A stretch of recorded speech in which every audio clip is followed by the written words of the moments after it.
Hello everyone, स्वागत है आप सभी का, आप सभी के पसंद यूट्यूब चैनल रहा एजुकेशनल में। 69,000 भर्ती से जुड़े सभी भर्तियों के लिए, चाहे वह सिलेक्टेड हों चाहे नॉन सेलेक्टेड हों, उन सभी के लिए है कि 69,000 शिक्षक भर्ती में हाईकोर्ट के आदेश के बाद कल कैबिनेट की मीटिंग हुई थी। विभाग के मुखिया, शिक्षा मंत्री और प्रदेश के मुखिया मुख्यमंत्री के साथ, और उन्होंने स्पष्ट कहा है कि शिक्षक भर्ती की नई सूची बनेगी और चयनितों को कैसे सुरक्षित करेगी सरकार, इसके बारे में मैं डिटेल आज के न्यूज़पेपर के थ्रू है, तो गो थ्रू करते हैं उसको और सारी लेटेस्ट अपडेट के लिए जुड़े रहिए। चलिए स्टार्ट करते हैं। तो सबसे पहले बात करते हैं कि शिक्षक भर्ती के लिए नई सूची बनेगी।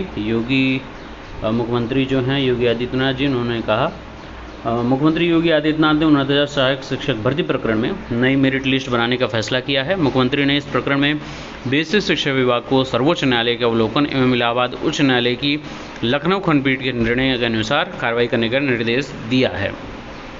अब सबसे इम्पोर्टेंट बात है कि हाईकोर्ट ने हाल ही में 69,000 शिक्षक भर्ती की चयन सूची जो है निरस्त करते हुए 3 महीने के अंदर नई मेरिट लिस्ट बनाने का आदेश दिया था। और मुख्यमंत्री ने ये निर्देश भी दिए हैं कि किसी भी शिक्षक के साथ अन्याय नहीं होना चाहिए। सबसे इम्पोर्टेंट बात आप लोग समझ लीजिए, जो लोग लगातार परेशान हैं, किसी भी शिक्षक के साथ अन्याय नहीं होने दिया जाए, ये सबसे इम्पोर्टेंट बात है। आपने विभाग को अपने महत्वपूर्ण 4 वर्ष दिए हैं, जिसमें इन 4 वर्षों में आपने पूरी अपनी मेहनत और लगन से इस विभाग को आगे बढ़ाया है। आपने देखा होगा कोविड के बाद रिकॉर्ड भी बना था नामांकन को लेकर। मैक्सिमम बच्चों ने एनरोल किया था इस विभाग में, 1 करोड़ के ऊपर का जो डिजिट है वो पार किया था, आंकड़ा आपने पार किया था। तो आपने मेहनत के बलबूते इस विभाग को आगे बढ़ाया है। दूसरी इम्पॉर्टेंट बात है, कई ऐसे भी शिक्षक साथी हैं 69,000 भर्ती के जो शिक्षक सम्मान के लिए भी लाभान्वित हुए थे। उनको सरकार ने प्रशस्ति पत्र देकर सम्मानित किया था उनके शिक्षण कार्य के लिए, अभूतपूर्व योगदान के लिए। तो कहीं ना कहीं विभाग भी उसके लिए जिम्मेदार है आपकी सुरक्षा के लिए। अब सबसे इम्पॉर्टेंट बात है कि संडे को अपने आवास पर उच्च स्तरीय बैठक हुई, जिसमें स्पष्ट ये निर्देश दिया गया है। अब कोर्ट जा सकते हैं अनारक्षित अभ्यर्थी, यानी यूआर कैटेगरी के जनरल कैंडिडेट, वो जा सकते हैं। बेसिक शिक्षा में सहायक अध्यापक 69,000 पदों पर भर्ती के मामले में प्रदेश सरकार ने भले ही हाईकोर्ट के आदेश का पालन करने का फैसला ले लिया है, लेकिन अनारक्षित वर्ग के अभ्यर्थी इस आदेश के खिलाफ सुप्रीम कोर्ट जा सकते हैं। वे फैसले के खिलाफ सुप्रीम कोर्ट में अपील करने के विकल्प पर विधिक राय ले रहे हैं। और अनारक्षित वर्ग के अभ्यर्थी हाईकोर्ट की लखनऊ खंडपीठ के फैसले से प्रभावित हो सकते हैं। और एक अनुमान के अनुसार नई मेरिट लिस्ट बनाए जाने पर 6 से 7,000 शिक्षक जो है उनकी नौकरी खतरे में पड़ सकती है। हालांकि जो शिक्षक हैं खतरे में उनकी नौकरी पड़ेगी नहीं, यहाँ पे हर जगह सकते यूज़ करके न्यूज़पेपर वाले भी अपनी बात रखते हैं, है ना। जहाँ पे प्रश्न चिन्ह लगा रहता है उस पर कोई स्पष्ट बात रहती नहीं है। लेकिन सबसे इम्पोर्टेंट बात आप लोग समझिए, हर जगह 6 से 7,000 बार हो रही है।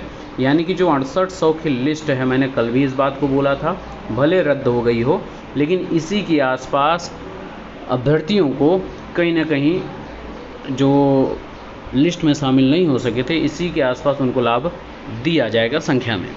और कल मैंने देर रात तो आप लोगों को अपडेट भी दी थी। बेसिक शिक्षा मंत्री संदीप सिंह का जो बयान था, उन्होंने क्या स्पष्ट कहा है, आरक्षण के लाभ के साथ जारी होगी नई सूची, सुप्रीम कोर्ट नहीं जाएगी सरकार। 69,000 शिक्षक भर्ती में मुख्यमंत्री ने शिक्षा विभाग के अधिकारियों के साथ की बैठक, कहा किसी के साथ नहीं होने देंगे ना किसी के साथ, यानी कि जो नॉन सेलेक्टेड कैंडिडेट हैं और जो सेलेक्टेड टीचर्स हैं, मैं उनको कैंडिडेट बोलने में भी संकोच करता हूं, क्योंकि वो टीचर हैं ना कि कैंडिडेट हैं, और वो विगत 4 वर्षों से अपनी सेवा इस विभाग में दे रहे हैं।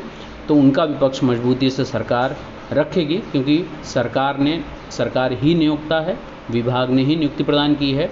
तो मजबूती से पक्ष रखने का भी दामोदार उन्हीं के कंधों पर है। और संदीप सिंह ने स्पष्ट कहा है कि युवाओं के भविष्य के साथ कोई खिलवाड़ नहीं होगा।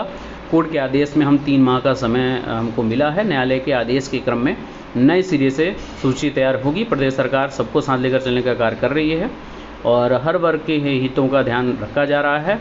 और उन्होंने स्पष्ट कहा कि सबका भविष्य सुरक्षित रखेंगे और प्रभावित जो होने वालों के लिए भी प्रस्ताव तैयार करेगा विभाग। ये भी आप फिर से देख लीजिए, क्योंकि बार बार जो सिलेक्टेड कैंडिडेट हैं वो बार बार मुझसे यही प्रश्न पूछ रहे हैं कि हमारा क्या होगा। तो योगी जी ने जो कहा वो भी आपने सुन लिया।